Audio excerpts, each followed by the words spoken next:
যে আমরা মওদুদির ইসলাম চাই না, আমরা মদিনার ইসলাম চাই। মওদুদি ইসলামের অনুসারিত নয়, আমরা মদিনার ইসলামে বিশ্বাস করি। যেই নেতা বলল আমরা মদিনার ইসলাম চাই, আপনি যদি পারেন আপনার দলের গঠনতন্ত্র থেকে জাতীয়তাবাদ কেটে দিয়ে মদিনার ইসলামে সমাজ চলবে, মদিনা সনদের ভিত্তিতে সমাজ চলবে, মদিনায় রাসূল সাল্লাল্লাহু আলাইহি ওয়াসাল্লাম যত আইন কানুন পাশ করেছিলেন কোরআন সামনে রেখে আমরাও সেসব আইন কানুন আগামীতে বাংলাদেশে পাশ করব, এই সৎ সাহস যদি আপনার থাকে ঘোষণা দেন আগামীকাল থেকে বাংলাদেশের সকল তৌহিদি জনতা, ইসলাম প্রিয় জনতা আপনার দলে যোগ দিবে।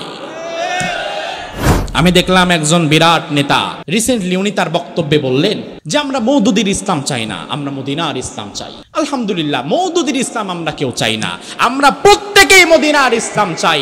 মদিনাতে রাসূল যেভাবে সমাজ কায়েম করেছে ওই সমাজটা আমরাও দেখতে চাই। আপনারা কি চান? তাহলে এবার জবাব দেন, মদিনার ইসলাম ১৫০০ বছর আগে মুহাম্মদুর রাসূলুল্লাহ মদিনায় যে ইসলাম রেখে গিয়েছিলেন সেই ইসলামে চোরের হাত কাটার শাস্তি আছে না নাই? মদ খাইলে ৮০ বেতের শাস্তি আছে না নাই? জিনা করলে পাথর মারার শাস্তি আছে না নাই?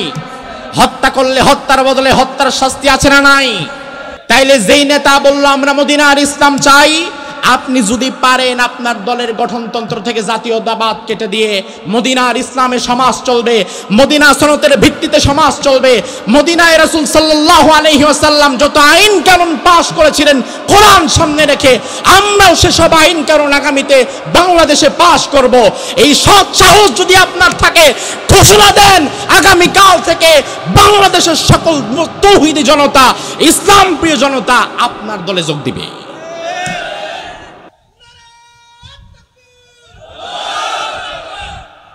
এই সৎ সাহস যদি থাকে ঘোষণা দেন।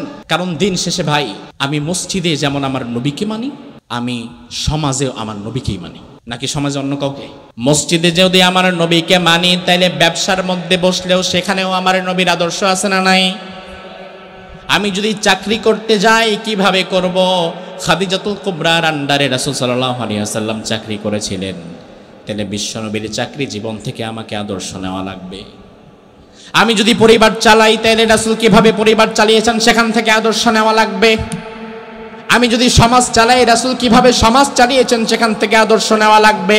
ঠিক একইভাবে আল্লাহ যদি কোনোদিন আমার রাষ্ট্র চালাবার মতো জায়গায় বসায় দেয়, তাইলে আমি আমার নিজের ইচ্ছা মতো রাষ্ট্র চালাবো না। ১৫০০ বছর আগে মুহাম্মদুর রাসূলুল্লাহ তার রাষ্ট্রটা কিভাবে চালিয়েছেন ওইটাও তো তখন আমার আদর্শ হিসাবে অনুকরণ করা দরকার। কিন্তু আমি তো শুধু মসজিদে মানলাম, বাহিরে মানলাম না। তার কারণ আমি ভালো করে জানি মসজিদে রাসূলের আদর্শ মানলে সমস্যা নাই, তবে বাহিরে যদি রাসূলের আদর্শ মানি, হারাম ব্যবসা, চুরি বাটপারি, চাঁদাবাজি আর ধান্দাবাজি তো করা যাবে না। এই জন্য বাংলাদেশের অনেক মানুষ ইসলামকে রাষ্ট্রীয়ভাবে কায়েম হোক এটা তারা চায় না। তার কারণ তারা ভালো করেই জানে ইসলাম যদি রাষ্ট্রীয়ভাবে কায়েম হয়ে যায় তাইলে আমার এই ব্যবসাগুলো তো টিকায় রাখা যাবে না। এই জন্য নিজের পাপ ঢাকার জন্যই তারা মূলত ইসলামকে ক্ষমতায় দেখতে চায় না। কারণ ইসলাম যদি ক্ষমতায় যায় তাহলে নিজের পাপে ভাটা পড়বে। আল্লাহর হাবিব বললেন এমন এক জামানা আসবে কোরআন থাকবে শুধু তেলাওয়াতে, কাজে নয়। মাসাজিদুহুম আমিরাতুন ওয়া হিয়া খারাবুম মিনাল হুদা, মসজিদগুলো থাকবে চাকচিক্যময়, মার্বেল পাথর আর টাইলসওয়ালা চাকচিক্যময় সুন্দর মসজিদ, তবে হেদায়েত থাকবে না। তার কারণ হেদায়েত থাকবে কিভাবে? হেদায়েতের কথা হচ্ছে কোরআন। ইমাম সাহেব, খতিব সাহেব মিম্বারে বসে যখন কোরআনটা হাতে নিয়ে সুদের আলাপ করবে, সুদের বিরুদ্ধে কথা বলতে গেলে দেখে সভাপতির গায়ে লাগে, ঘুষের বিরুদ্ধে কথা বলতে গেলে সেক্রেটারির গায়ে লাগে, বেপর্দার বিরুদ্ধে কথা বলতে গেলে কোষাধ্যক্ষের গায়ে লাগে।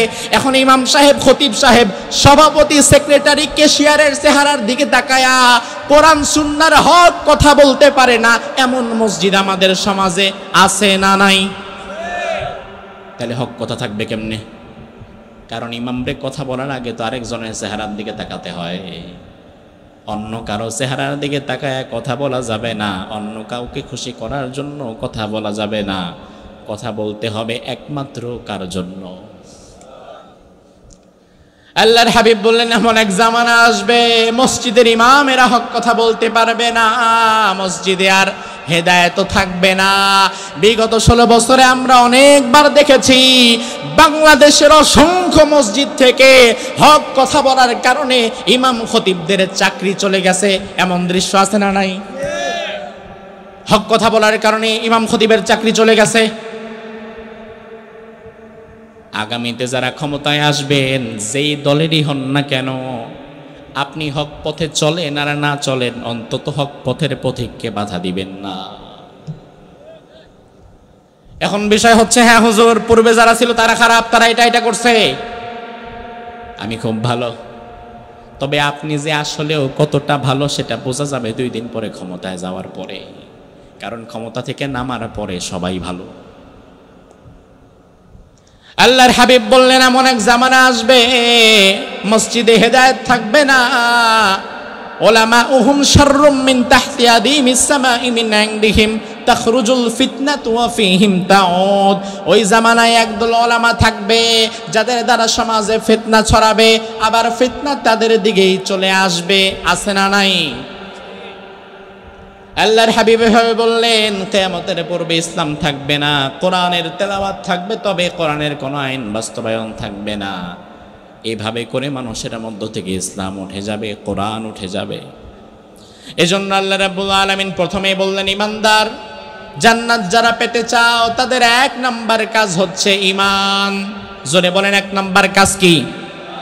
এই ঈমানকে বিক্রি করা যাবে না, এই ঈমান ছেড়ে দেওয়া যাবে না। হাজারো জুলুম আসবে, অত্যাচার আসবে, পরীক্ষা আসবে, সীমাহীন কষ্টের পরেও ঈমানের উপরে অটল থাকা লাগবে। ঈমানের উপরে মজবুত থাকতে গেলে দেখবেন ব্যবসা চলে যাচ্ছে, ঈমানের উপরে মজবুত থাকতে দেখবেন চাকরি চলে যাচ্ছে, ঈমানের উপরে মজবুত হওয়ার পরে দেখবেন রাজনীতি করতে পারছেন না, ঈমানের উপরে মজবুত হওয়ার পরে দেখবেন এলাকার মানুষ আপনাকে নিয়ে কানাঘুষা শুরু করেছে। আপনি মন খারাপ করবেন না, কারণ আমার আল্লাহ বললেন, ঈমানদার ঈমানের উপরে যদি টিকে থাকতে পারে, ওই ঈমানদারের জন্য পুরস্কার আছে না নাই? ঈমান আনবেন কিভাবে? কোরআনে আল্লাহ বললেন, আমিনু কামা আমানান নাস। ঈমান আনো তাদের মতো, ওই মানুষেরা যেইভাবে ঈমান এনেছে, অর্থাৎ ওই সাহাবীরা তারা যেইভাবে ঈমান এনেছে তাদের মতো তোমরা ঈমান আনো। তাইলে সাহাবায়ে কেরাম কিভাবে ঈমান এনেছে দেখেন। ওমর ফারুক রাদিয়াল্লাহু আনহুর জামানায় ওমর ফারুক রাদিয়াল্লাহু আনহু 300 সাহাবীর একটা জামাতকে পাঠালেন রোমে। রোম মানে আজকের ইটালি, যে ইটালিতে যাওয়ার জন্য আজকের যুবকেরা স্বপ্ন দেখে, অথচ এই ইটালিটা ছিল ওমর ফারুকের জামানায় তার আন্ডারে শাসিত। ও যুবক, তুমি তো ইসলাম বুঝলা না। আজকে যদি খেলাফতের শাসন থাকতো, আজকে যদি ওমর ফারুক রাদিয়াল্লাহু আনহুর জামানার মতো ইসলামী রাজনীতি থাকতো, খেলাফতের সেই সুশাসন থাকতো, তাইলে তোমারে ইটালি যাওয়ার জন্য পাগল হওয়া লাগতো না, বরং তোমার দেশটা ইটালির চাইতে আরো বেশি সুন্দর হয়ে যেত। ওমরের জামানায় ইতালি ওমর নিজে শাসন করেছেন, ইসলামী রাষ্ট্রের আওতাভুক্ত ছিল ইটালি। রোম তৎকালীন নাম ছিল রোম। ওই রোম তখনও ইসলামের ছায়াতলে আসে নাই। রোমে তখনও ওমর ফারুক বাহিনী পাঠায় নাই। বাহিনী পাঠাবার আগে ওমর ফারুক 300 সাহাবীর একটা তদন্ত টিম পাঠাইছে, যাও কিছুদিন পরে আমরা ইতালিতে মুজাহিদ পাঠাবো, যুদ্ধ করব। যুদ্ধ করার আগে একটু সার্ভে করে আসো ইতালির অবস্থাটা কি।